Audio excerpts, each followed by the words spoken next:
Dear friends, നമ്മളിന്ന് discuss ചെയ്യുന്നത് semen analysis ടെസ്റ്റിനെ പറ്റിയാണ്.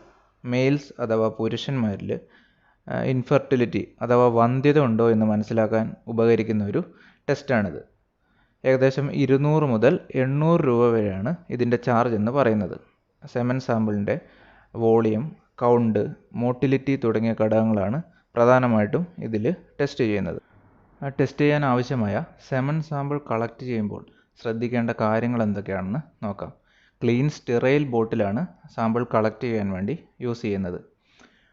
ഒരു 3 ദിവസത്തേക്ക് മാസ്റ്റർബേഷൻ അതേപോലെ തന്നെ സെക്ഷൽ ഇൻ്റർകോഴ്സ് ഒന്നും ചെയ്യാൻ പാടില്ല. അതിനുശേഷം മോർണിംഗ് സാമ്പിളാണ് കളക്ട് ചെയ്യേണ്ടത്. കളക്ട് ചെയ്യുന്നതിന് മുമ്പായിട്ട് പെന്നിസ് ഏരിയാസ് വൃത്തിയായിട്ട് ക്ലീൻ ചെയ്യേണ്ടതുണ്ട്. അതിനുശേഷമാണ് സാമ്പിൾ കളക്ട് ചെയ്യുന്നത്. കളക്ട് ചെയ്ത് നിശ്ചിത സമയത്തിനുള്ളിൽ തന്നെ സാമ്പിൾ ലബോറട്ടറിയിലേക്ക് എത്തിക്കേണ്ടതുണ്ട്. കളക്ട് ചെയ്യുന്ന സമയം എപ്പോഴും നോട്ട് ചെയ്യണം.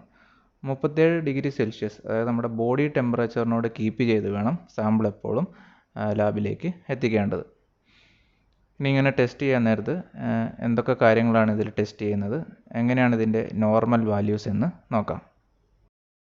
നോർമൽ സെമൻ സാമ്പിളിൻ്റെ വോളിയം എന്ന് പറയുന്നത് 1.5 മില്ലി ലിറ്ററിന് മുകളിലായിരിക്കണം ഉണ്ടായിരിക്കേണ്ടത്.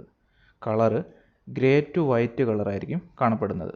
വിസ്കോസിറ്റി അഥവാ സാന്ദ്രത എന്ന് പറയുന്നത് നോർമലായിരിക്കും. pH 7.2 മുതൽ 8.4 വരെയാണ് കാണപ്പെടുന്നത്. അതായത് ആൽക്കലൈൻ pHയിലായിരിക്കും കാണപ്പെടുന്നത്. അടുത്തത് ലിക്വിഫേഷൻ ടൈമാണ്. അതായത് സാമ്പിൾ കളക്ട് ചെയ്യുമ്പോൾ അത് ജെൽ ഫോമിലായിരിക്കും കാണപ്പെടുന്നത്. അതിനുശേഷം ഒരു നിശ്ചിത സമയം കഴിയുമ്പോൾ അത് ലിക്വിഡ് ഫോമിലേക്ക് മാറുന്നു. ഈ ടൈം ഇൻ്റർവെലിനെയാണ് ലിക്വിഫേഷൻ ടൈം എന്ന് പറയുന്നത്.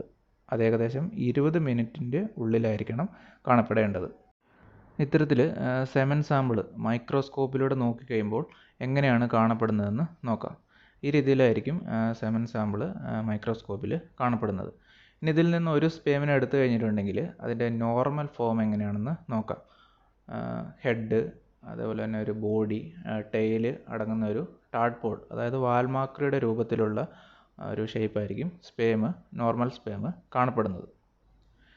ഇനി എങ്ങനെയാണ് ഇതിൻ്റെ കൗണ്ട് എന്ന് നോക്കാം. അതായത് നമ്മളൊരു 1 ml സാമ്പിൾ ടെസ്റ്റ് ചെയ്യുകയാണെങ്കിൽ അതിലൊരു 15 മില്യൺസിന് മുകളിലെങ്കിലും സ്പേംസ് നോർമൽ കേസിൽ ഉണ്ടായിരിക്കും. ഇതിൻ്റെ മോട്ടിലിറ്റി എങ്ങനെയാണെന്ന് നോക്കാം. ടോട്ടൽ നമ്മൾ നോക്കുകയാണെങ്കിൽ ഒരു 42% മുകളിലെങ്കിലും സ്പേംസ് ശരിക്കും മോട്ടൈലായിരിക്കണം. അതാണ് ഒരു നോർമൽ സാമ്പിൾ എന്ന് പറയുന്നത്.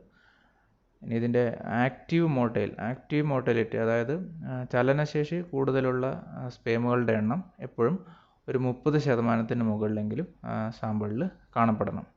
അതേപോലെ തന്നെ പസ്സൽസിൻ്റെ എണ്ണം, അതായത് WBCയുടെ എണ്ണം ഏകദേശം 1 ml സാമ്പിൾ എടുക്കുകയാണെങ്കിൽ 1 മില്യൺസിന് താഴെ ആയിരിക്കണം ഉണ്ടായിരിക്കേണ്ടത്. ഇതൊക്കെയാണ് ഒരു നോർമൽ സെമൻ സാമ്പിൾ നമ്മൾ ടെസ്റ്റ് ചെയ്യുമ്പോൾ ഉണ്ടായിരിക്കേണ്ട കാര്യങ്ങൾ.